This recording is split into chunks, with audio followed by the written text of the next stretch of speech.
bawat isa.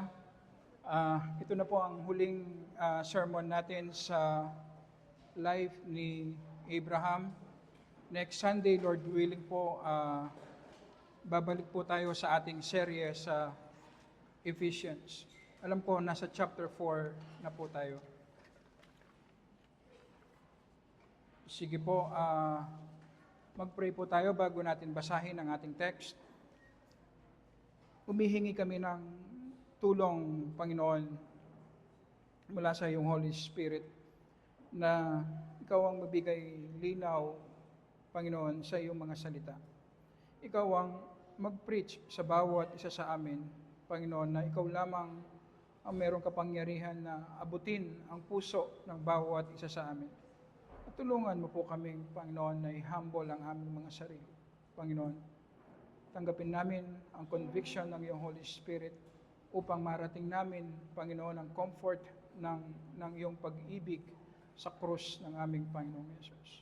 Tulungan mo po kami na ang pag-aaral na ito ay magdulot ng edification, Christ-likeness sa amin, at maluwalhati, Panginoon, ang iyong pangalan. Sa pangalan po ng aming Panginoong Yesus. Amen.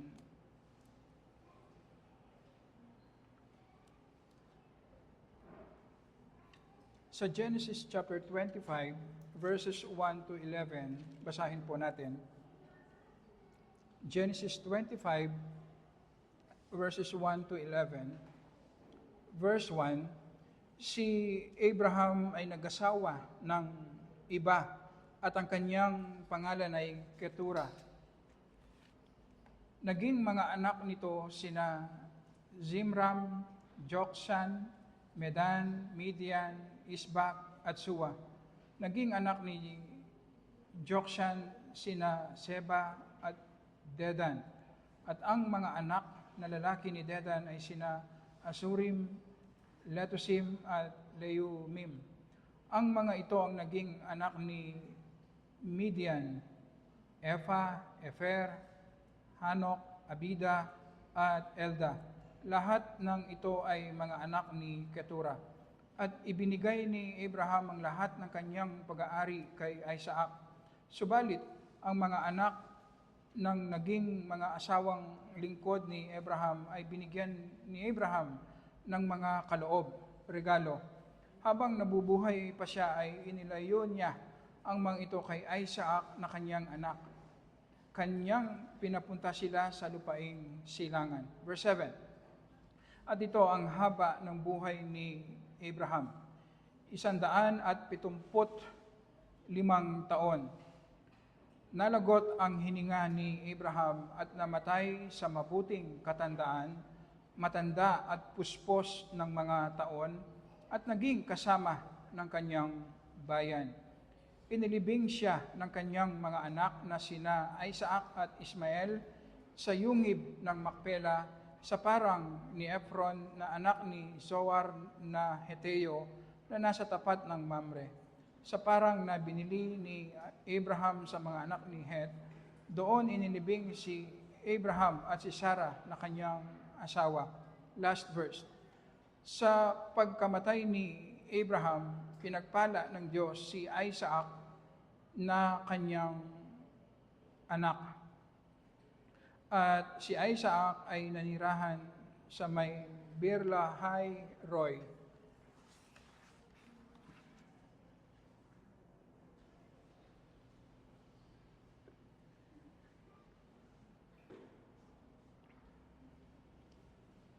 Nasa huling yugto na po tayo ng pag-aaral natin sa buhay ni Abraham.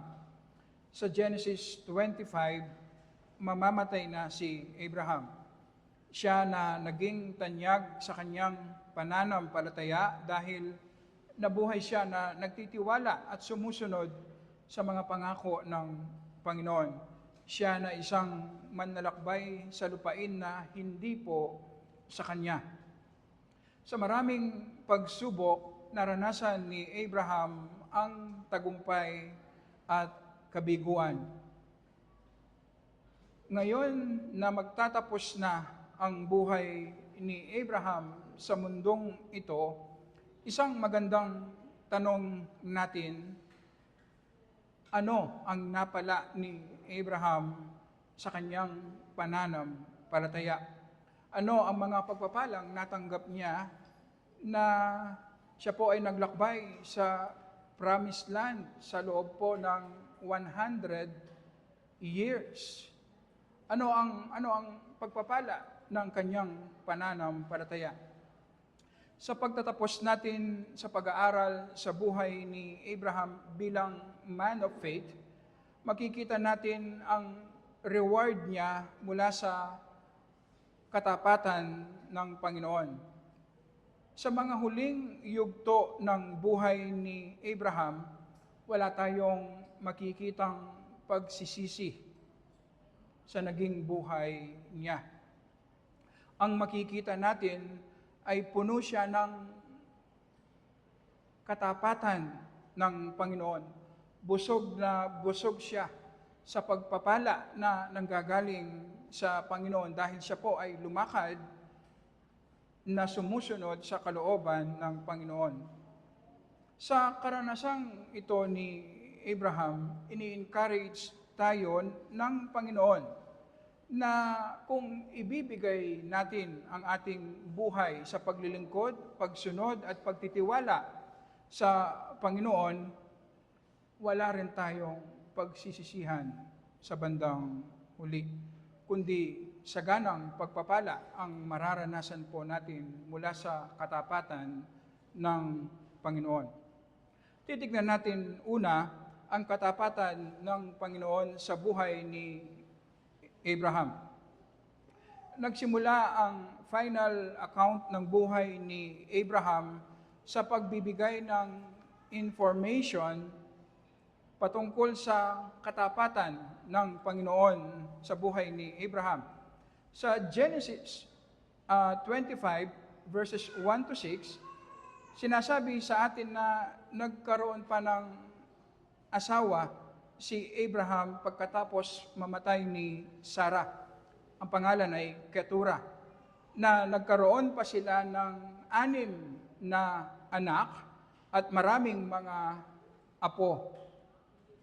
Hindi natin alam kung bago o pagkatapos mag-asawa ni Isaac ay nag-asawa din si Abraham. Ang alam natin, pagkatapos mamatay ni Sarah, ay nag-asawa muli si Abraham. Sinasabi nila na kung matagal mong na-enjoy ang buhay may asawa, mahirap mabuhay ng mag-isa.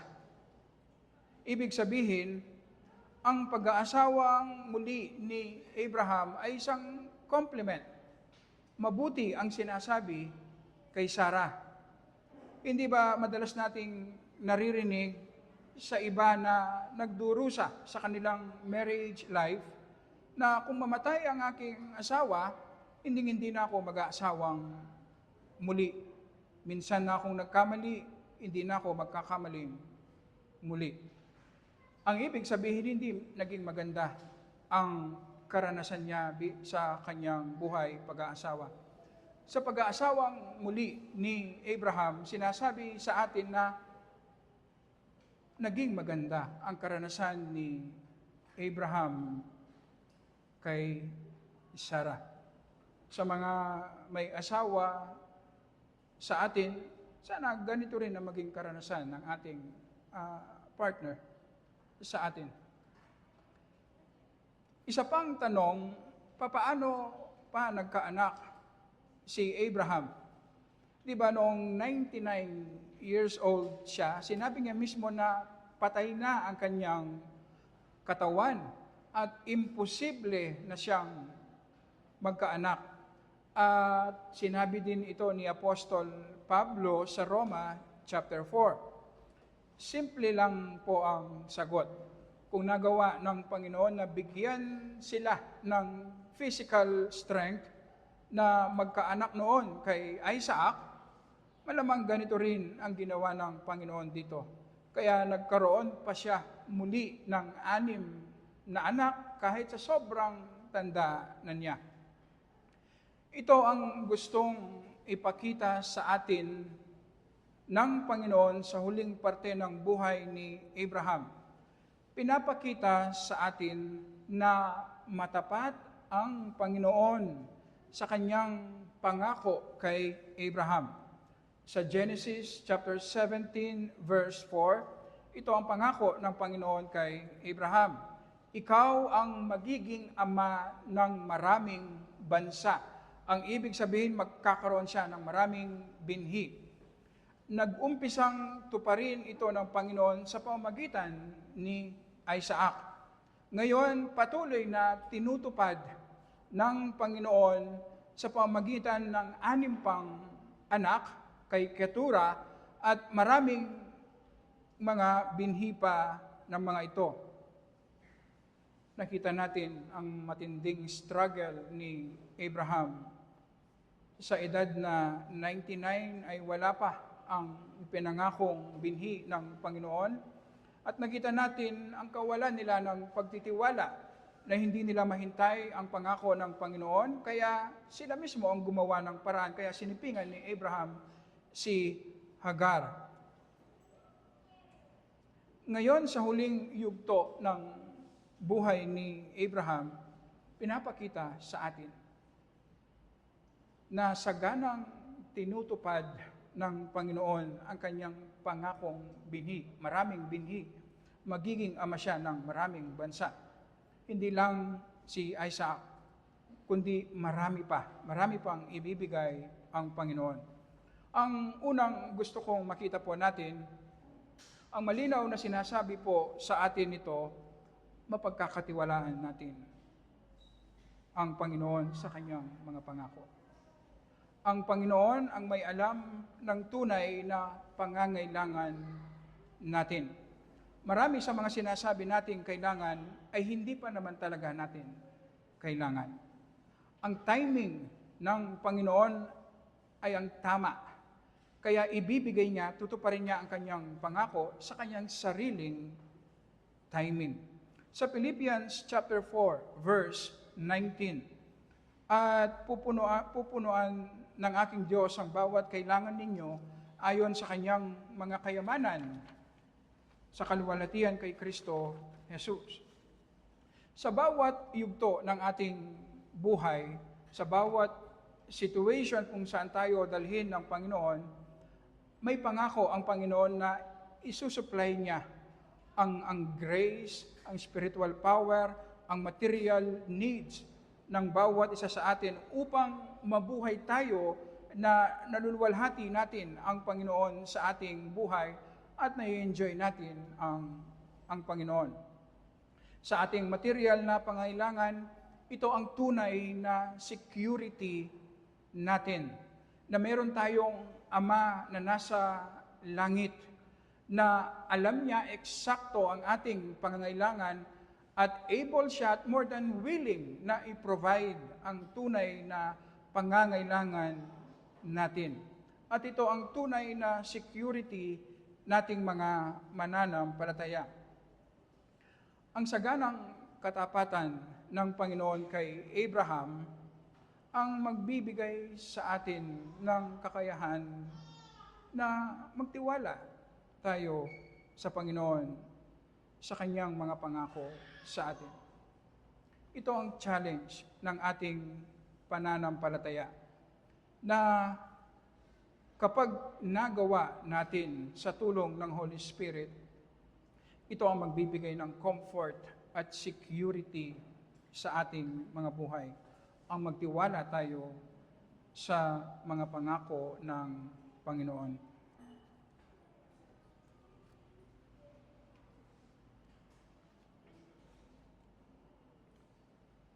Sa pagpapatuloy natin, makikita rin natin ang katapatan ng Panginoon. Sa verse 8, nalagot ang hininga ni Abraham at namatay sa mabuting katandaan, matanda at puspos ng mga taon, at naging kasama ng kanyang bayan. Merong pangako ang Panginoon kay Abraham sa Genesis 15, verse 15. Subalit ikaw ay payapang tutungo sa iyong mga ninuno at ikaw ay malilibing sa panahong lubos na ang iyong katandaan. Nabuhay si Abraham ng 175 years. Tinupad ng Panginoon ang kanyang pangako. Hindi naging perpekto ang naging buhay ni Abraham. Ngunit makikita natin na dahil sa pagtalikod niya sa kasalanan at pagsunod niya sa kalooban ng Panginoon, pagtitiwala niya sa Panginoon, makikita natin sa kanyang buhay na marami siyang problema at misery na naiwasan, na ito ang madalas na nararanasan ng maraming mananampalataya. Dahil sa maraming mananampalataya ngayon ay hindi lumalakad by faith, kundi lumalakad by sight. Marami sa ating panalangin at palagi nating dinadalangin sa Panginoon, Panginoon, ingatan mo kami, ang aming pamilya. Panginoon, ingatan mo ang aming buhay. Alam niyo po ba, ang isang paraan ng Panginoon para ingatan tayo at maranasan natin ang pag-iingat ng Panginoon ay ang palagi tayong sumusunod sa kalooban ng Panginoon. Hindi tayo pwedeng ingatan ng Panginoon kung tumataliwas tayo at lumalabas tayo sa kanyang kalooban. Kung gusto nating maranasan ang totoong pag-iingat ng Panginoon sa atin, palagi tayong sumunod sa kalooban ng Panginoon. At ito ang naranasan ni Abraham. Ang sabi po, puspos ng mga taon. Ang ibig sabihin po, sa paglalarawan sa naging buhay ni Abraham, ganito po ang sinasabi sa atin. Sobra-sobra ang karanasan niya sa pagpapala ng Panginoon sa kanya. Satisfied, masaya, busog na busog si Abraham sa naranasang katapatan ng Panginoon sa kanya. Wala siyang pinagsisisihan sa kanyang naging pagsunod sa Panginoon. Na kung titignan ni Abraham ang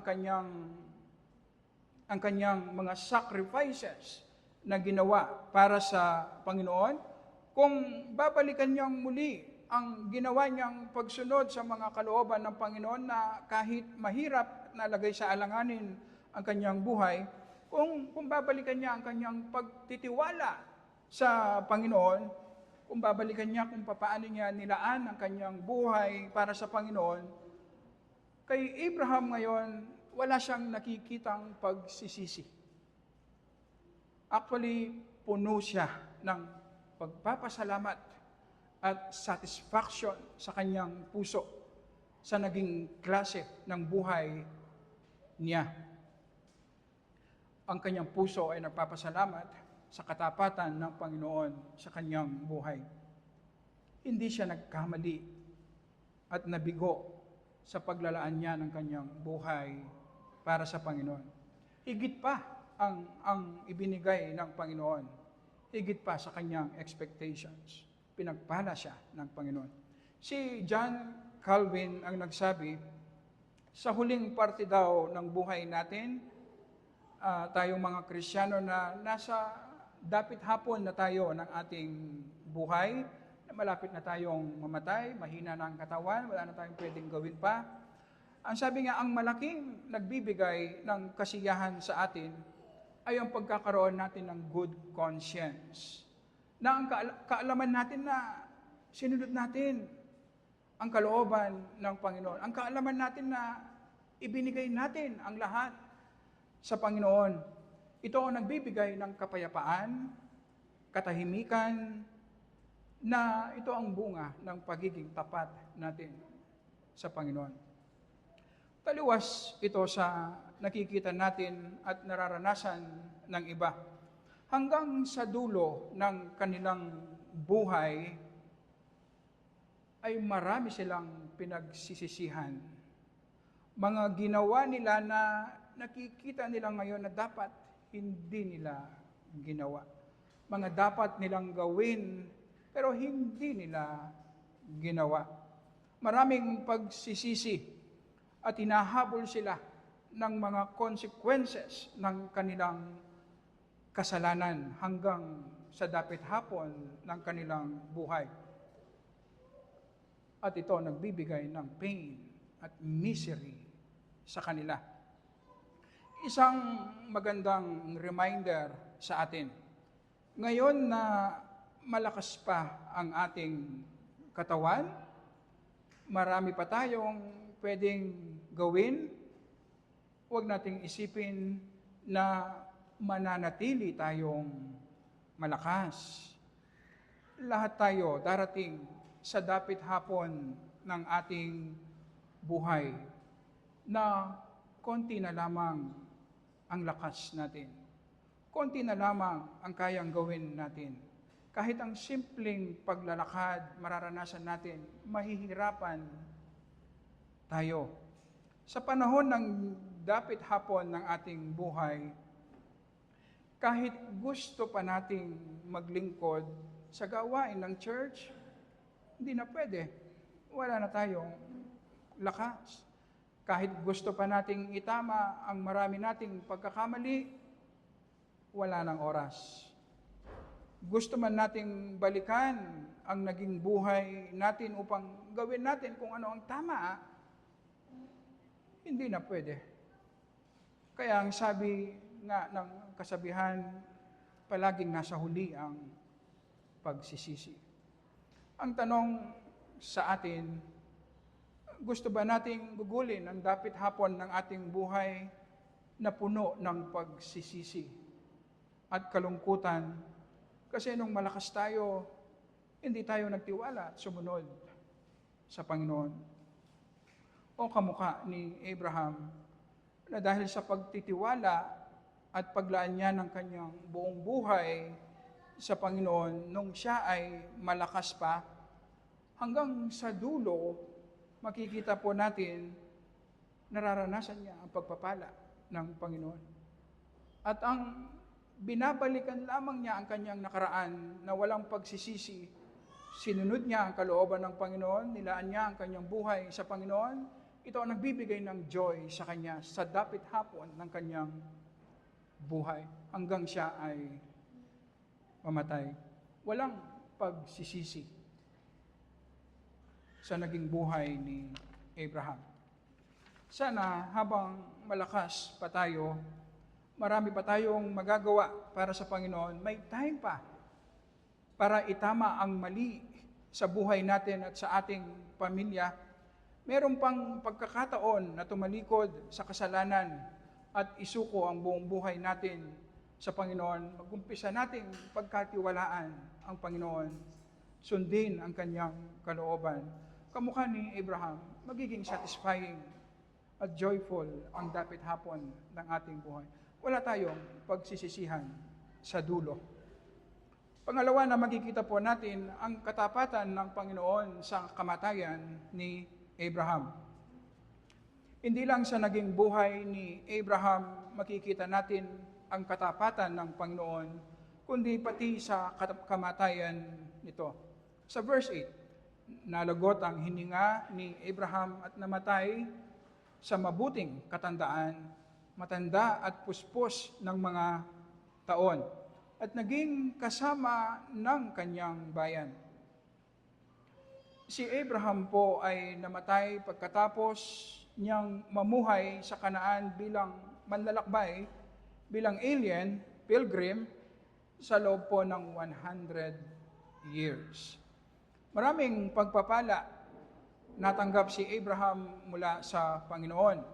Mahabang buhay, maraming binhi, inward joy, ganon pa man hindi madali ang naging kalagayan ni Abraham sa Kanaan bilang manlalakbay na wala siyang permanenteng tirahan. Pagkatapos ng mahirap at mabigat na buhay niya sa mundong ito, naranasan ni Abraham ang pagpapala na mararanasan ng mga tunay na mananampalataya at ang kamatayan ang magdadala sa atin sa langit. Sa Genesis 22, alam natin na naniniwala si Abraham sa resurrection ng mga patay. na kung mamatay man ang kanyang anak na si Isaac ay kayang buhayin muli ng Panginoon mula sa mga patay.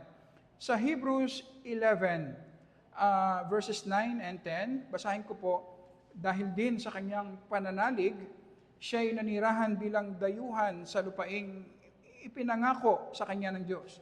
Tumira siya sa mga tolda kasama nina Isaac at Jacob na kapwa tumanggap ng gayon ding pangako mula sa Diyos. Verse 10, habang hinihintay niyang maitatag ang lungsod na ang nagplano at nagtayo ay ang Diyos. Nabuhay si Abraham sa Kanaan na bilang isang manlalakbay na alam niyang temporary lamang siya sa mundong ito. At ang kamatayan ang magsisilbing daan upang marating niya ang lungsod ng Panginoon. Ito ang langit. Sa 2 Corinthians chapter 5 verse 8, ang sabi ni Apostol Pablo, absent from the body. Kapag siya ay namatay, automatic pagkatapos ay magiging present siya kasama ang Panginoon sa langit. Sa isang tunay na mananampalataya kay Jesus, kahit ang kamatayan ay isang pagpapala sa Kanya. Hindi kamukha ng mga taong wala kay Jesus, na para sa kanila ang kamatayan ay isang eternal na pagkahiwalay mula sa Diyos. Ito ang tinatawag na impyerno, na kung saan paparusahan ng Diyos ang lahat ng ginawang kasalanan ng mga taong hindi mananampalataya. Para sa isang unbeliever, ang kamatayan ay katapusan ng lahat ng mabubuting bagay sa mundong ito at umpisa ng pagpaparusa ng Diyos sa impyerno. Hindi po kamukha ng isang mananampalataya. Sinasabi sa Psalm 116 verse 15, precious in the sight of the Lord is the death of His saints. Kung ikaw ay hindi mananampalataya kay Jesus, tanging ang pananampalataya mo lamang kay Jesus ang paraan upang maging pagpapala din sa iyo ang kamatayan, na imbes na dalhin ka ng Panginoon sa impyerno, ay dalhin ka niya sa langit at bigyan ka niya ng buhay na walang hanggan. Ito ang biyaya ng Diyos sa taong makasalanan, na ipinadala niya ang kanyang kaisa-isang anak, ang ating Panginoong Yesus, Diyos na nagkatawang tao. Sinunod niya ng perfect ang mga kautusan bilang kahalili, substitute, at nagbayad siya ng kasalanan sa cross bilang kahalili upang ang sino mang manampalataya sa Kanya, sinasabi ng Bible, ay magkakaroon ng buhay na walang hanggan. Alam nating ito ay totoo dahil ang Panginoong Yesus, siya ay namatay at muling nabuhay. Nagapi niya ang kamatayan upang ang sino mang manampalataya sa Kanya, sinasabi ng Biblia, magkakaroon din ng buhay na walang hanggan. Kaya ang panawagan ng Panginoon ay manampalataya ka kay Jesus para sa iyong kaligtasan.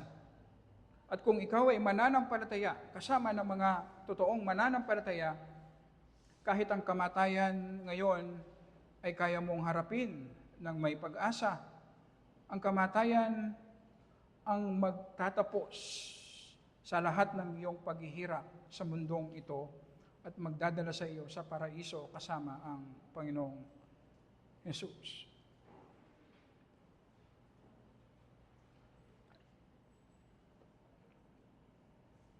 Ang isa pang sinabi patungkol kay Abraham, naging kasama ng kanyang bayan. Pagkatapos mamatay ni Abraham, ang sabi po, naging kasama ng kanyang bayan.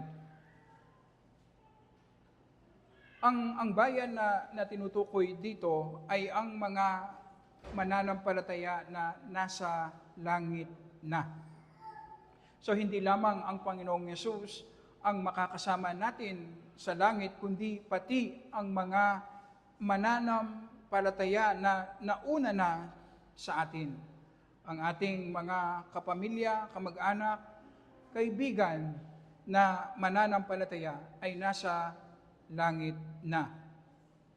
Nagbibigay sa atin ito ng encouragement.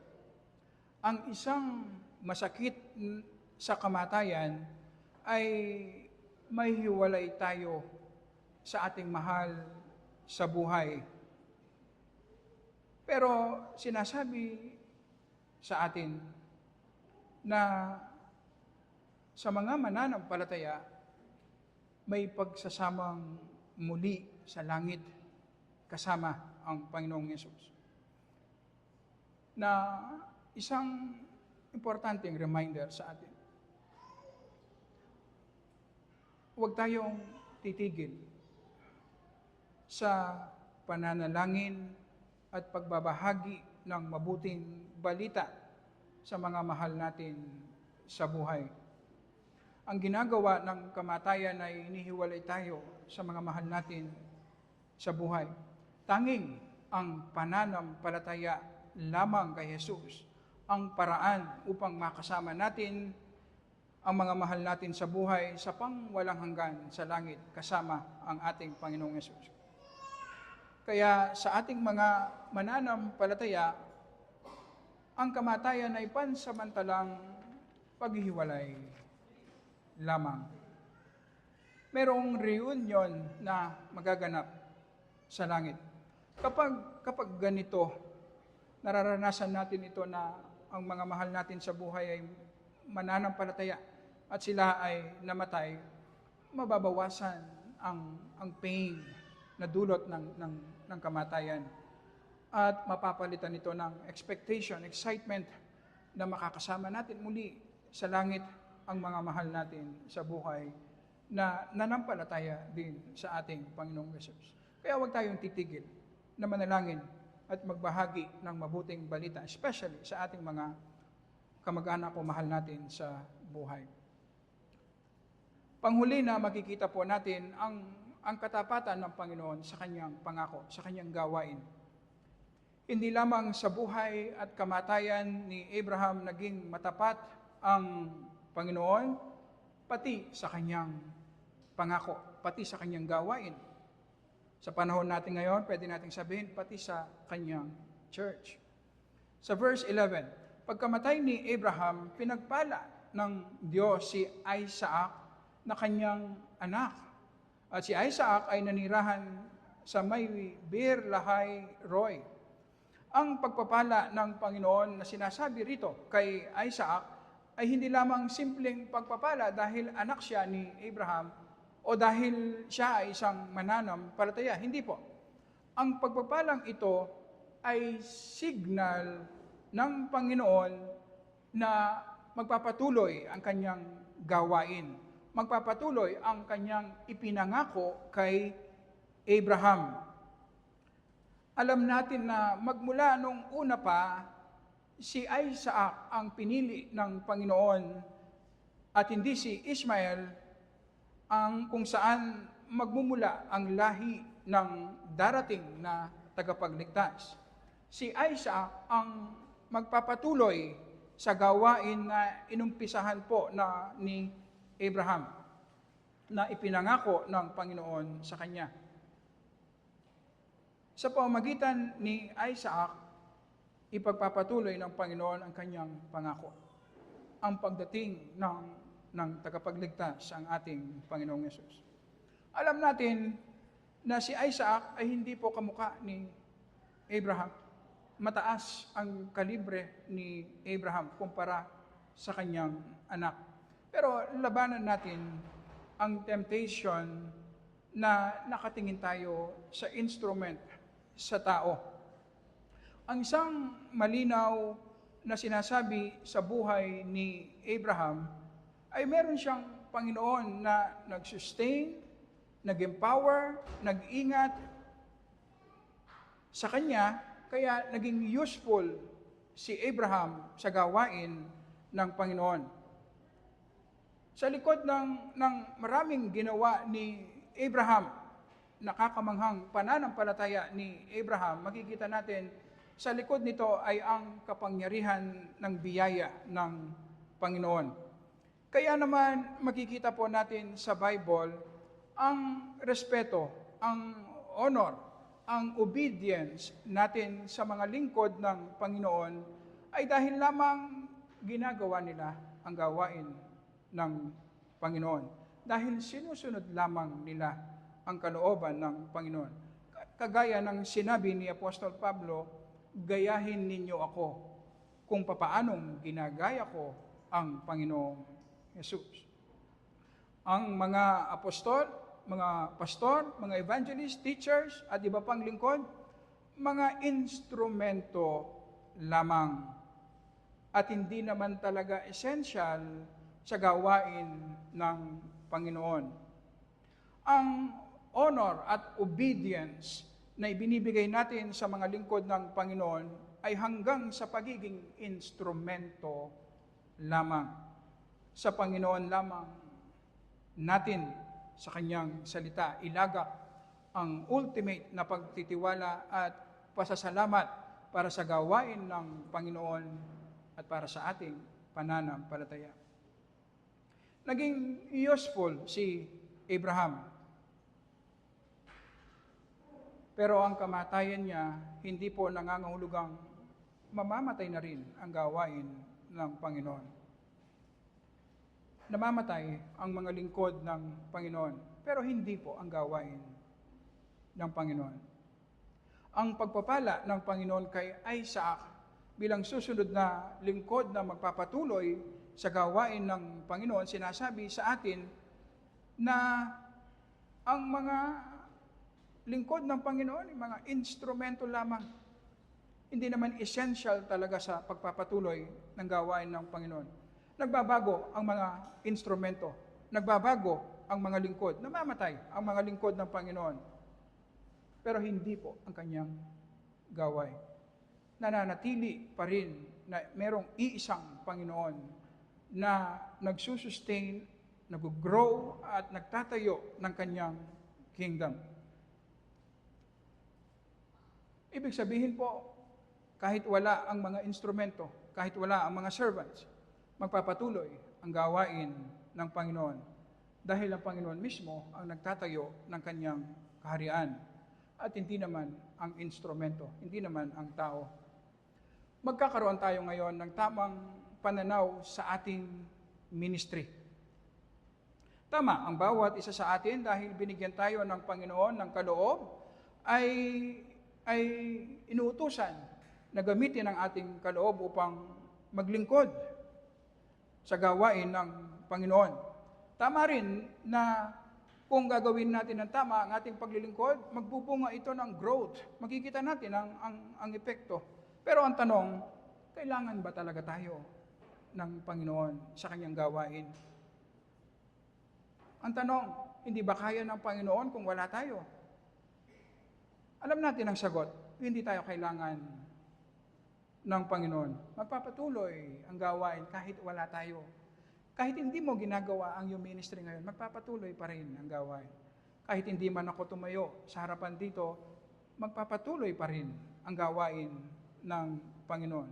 So kung ganito pala ang ministry, ang ibig sabihin, pribilehiyo ang paglilingkod sa Panginoon. Mercy ng Panginoon ang paglilingkod na ginagawa natin para sa kanyang gawain, para sa kanyang iglesia. Kung makita natin sa ganitong perspective ang paglilingkod, tayo mismo mag-uunahan tayo na maglingkod base sa kaloob na ibinigay ng Panginoon sa atin. Hindi magiging pabigat o sapilitan ang paglilingkod. At willing nating i-embrace ang burden, ang sacrifice na kinakailangan para sa ating paglilingkod. Dahil hindi naman talaga tayo kailangan ng Diyos. Magpapatuloy ang gawain kahit wala ako, kahit wala ka. Pero sa biyaya, sa mercy ng Diyos, ginagamit tayong instrumento. At bilang instrumento, nakikita natin kung paano kumilos ang Panginoon na tayong mga masasama, tayong mga immature, ginagamit tayo ng Panginoon para sa eternal at banal na gawain niya. At ito nagbibigay ng joy sa ating gratitude sa ating mga puso. Mamamatay ang maraming reklamo natin sa ministry kapag nakita natin sa tamang perspective at mapapalitan ng gratitude. Nagpapasalamat ka dahil naglilingkod ka Dahil alam mong hindi ka naman kailangan ng Panginoon, pero ginagamit ka niyang instrumento. Kahit anong burden, willing mong kargahin dahil alam mong pribilehiyo, mercy ng Panginoon ang ministry.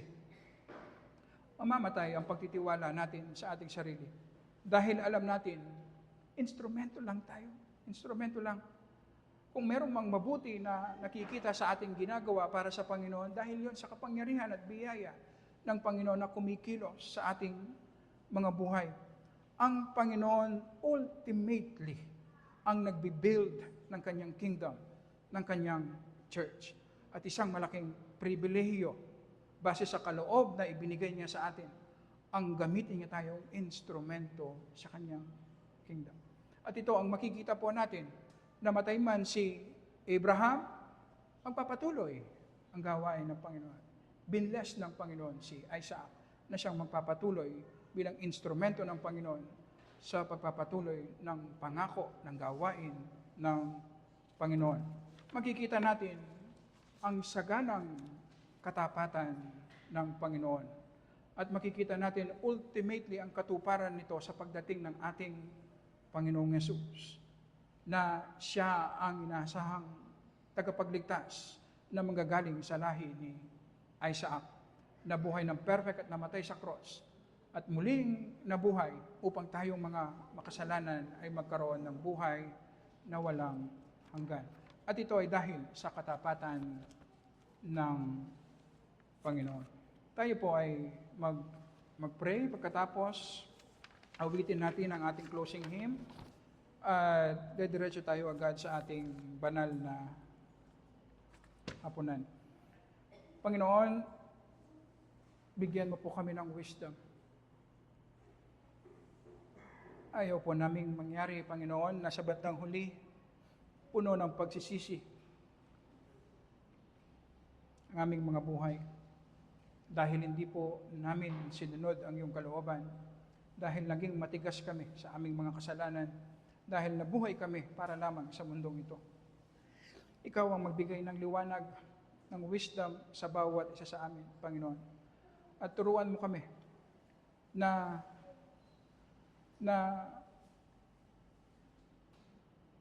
bilangin ang oras namin sa mundong ito. Sa bawat oras na lumilipas, Panginoon, nababawasan ang buhay namin at kailanman hindi na may babalik ang oras na lumipas. At sa maraming oras at araw, buwan, taon, nananatili kami sa katigasan sa aming mga kasalanan, Panginoon. Maraming mga oras, araw, buwan, taon na sinasayang po namin, Panginoon, na hindi kami nagiging tapat sa iyo. Tulungan mo po kami na maging malinaw sa amin, darating at darating ang kamatayan, kung saan magbibigay kami ng sulit, Panginoon, sa lahat ng ginawa namin sa mundong ito. At ang dalangin namin habang kami po ay malakas, Panginoon, magkaroon kami ng wisdom, ng strength, Panginoon, na isuko namin ang buhay namin sa iyo. Gamitin namin para sa iyong eternal na gawain. I-spend namin, Panginoon, sa pagtitiwala sa iyo. Tulungan mo po kaming maranasan namin ito bilang iyong iglesia, na gamitin mo kaming instrumento, Panginoon, para maluwalhati ang iyong pangalan. At tulungan mo po kaming maging masaya, Panginoon, at maranasan namin ang joy sa pagiging instrumento, Panginoon, na ikaw ang naluluwalhati sa aming iglesia, Panginoon. Ikaw ang nag-glorify sa buhay ng bawat isa sa amin, dahil ito ang nagbibigay ng kasiyahan at satisfaction sa amin kapag kami ay nabubuhay para sa iyong luwalhati. Tulungan mo po kami, Panginoon, na maluwalhati ang iyong pangalan. Sa pangalan po ng aming Panginoong Yesus. Amen. Tayo po ay tatayo.